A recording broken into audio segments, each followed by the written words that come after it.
حضور سرکار غوث اعظم رضی اللہ تعالی عنہ، آپ کے زمانے میں ایک بڑے ہی اعلیٰ درجے کے بزرگ قطب زمان، قطب وقت حضرت حماد دباس علیہ رحمہ تھے، بلکہ ابتدائی زمانے میں سرکار غوث پاک ان کی بارگاہ میں تربیت کے لیے جاتے تھے۔ تو ان کا ایک مرید تھا، اب وہ مرید ایک دن آیا اور اس نے عرض کی کہ حضور ملک شام ایک قافلہ جا رہا ہے تجارت کے لیے، تو میں بھی چاہتا ہوں کہ اس قافلے میں مال تجارت لے کر کے جاؤں اور مال تجارت فروخت کروں، نفع ہو اور واپس آؤں۔ تو وہ بڑے ہی عظیم بزرگ تھے، صاحب کشف و کرامات تھے۔ انہوں نے سر جھکایا اور سر جھکانے کے بعد انہوں نے فرمایا کہ تم سفر مت کرو، سفر مت کرو، اگر سفر کرو گے تو اس سفر میں ہلاک ہو جاؤ گے اور تمہارا مال بھی برباد ہوگا۔ اب ایک اللہ کا ولی کہے تو اب وہ سفر کے خیال سے باز آئے، لیکن بہرحال اثر تو تھا، جانے کی ایک امنگ تھی، مال بھی تیار تھا، وہاں سے نکلے۔ راستے میں سرکار غوث پاک رضی اللہ تعالیٰ عنہ سے جوانی کی عمر میں ملاقات ہو گئی۔ ملاقات سے حضور غوث پاک رضی اللہ تعالیٰ فرمایا کیا بات ہے، بہت اداس دکھ رہے ہو۔ انہوں نے کہا کہ ایسا ایسا معاملہ ہے، میرے پیر و مرشد سے میں نے اجازت چاہی تو انہوں نے منع کر دیا کہ مت جاؤ، نہیں تو سفر میں ہلاک ہو جاؤ گے اور مال بھی برباد ہوگا۔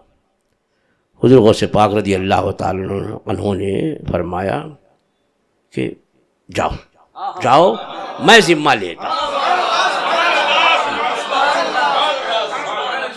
جاؤ میں ذمہ۔ اب تو ایک اللہ کا ولی ذمہ لے رہا ہے تو کہ چلو۔ سفر کیا، گئے ملک شام، واقعی راستے میں کچھ نہیں ہوا، مال تجارت فروخت کیا، خوب نفع ہوا۔ تو اس وقت جو ہے سونے چاندی کے سکے چلتے تھے، وہ درہم اور دینار، چاندی کے سکوں کو درہم کہتے ہیں اور دینار کہتے ہیں سونے کے سکے۔ تو درہم و دینار کو انہوں نے ایک تھیلی میں رکھا، تھیلی چلتی اس کو کمر میں سے باندھا۔ جب سب کام سے فرصت ہو گئی سوچا لاؤ چلو ذرا فریش ہو جائیں۔ گئے ایک حمام میں، وہاں پر وہ تھیلی کھول کے ایک طاق میں رکھی اور غسل کیا، کپڑا چینج کیا، اور وہاں سے وہ قیام گاہ پہ آ گئے اور تھیلی وہی بھول گئے۔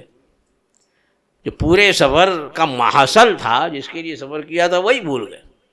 اب یہاں آئے جب قیام گاہ پہ تو تھکے ہوئے تھے، آنکھ لگ گئی۔ آنکھ لگی تو خواب دیکھ رہے ہیں کہ ہمارا قافلہ جو ہے وہ جنگل سے گزر رہا ہے کہ اچانک عرب کے ڈاکوؤں نے قافلے پہ حملہ کر دیا اور تلوار لے کر کے اور پورا قتل کرنا شروع کیا، خون ریزی ہے، ان کو مارا ان کو مارا، یہاں تک کہ ان کے پاس بھی آیا اور ایک تلوار کا جو وار کیا ان کی گردن بھی کٹ گئی تو مارے دہشت کے آنکھ کھل گئی۔ تو ابھی بھی ضرب کا اثر، جب ایسے ہاتھ پھیرا تو گردن پہ ضرب کا اثر بھی کہ ہاں مارا ہے کسی۔ بہت دیر تک تو یہی نہیں ہو رہا ہے کہ میں مقتل میں ہوں کہ بستر پہ ہوں، ادھر ادھر چمٹی ومٹی لیا ہوگا کہ نہیں زندہ ہوں تو بس۔ جب یہ ہوا کہ بھائی میں زندہ ہوں، بچا ہوں، خواب کی دہشت ذرا کم ہوئی تو تھیلی یاد ہے، یعنی تھیلی تو حمام میں بھول گیا، اب اتنی دیر ہو گئی پتہ نہیں کون اٹھا لے گیا ہو، وہ بھاگے ہوئے گئے وہاں۔ اب وہاں گئے تو دیکھا کہ اسی طاق پہ تھیلی رکھی ہوئی ہے، اب لے آئے، اب تو خوش ہو گئے۔ اب واپسی کے سفر میں کہیں کچھ نہیں۔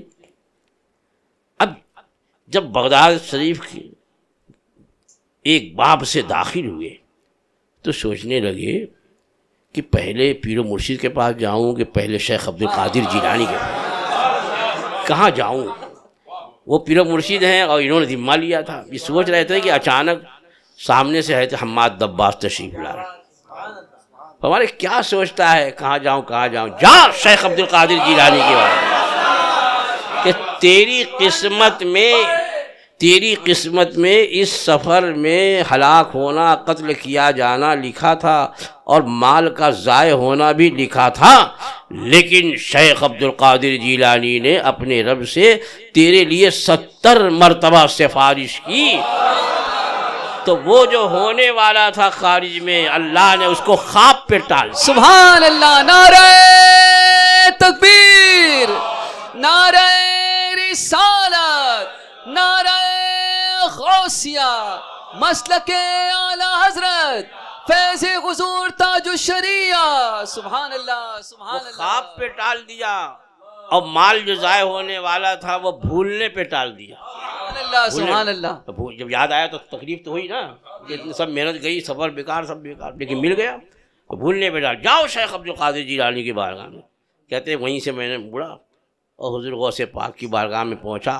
جیسی غوث پاک نے مجھے دیکھا، فوراً فرماتے ہیں شیخ حماد دباس نے سچ کہا۔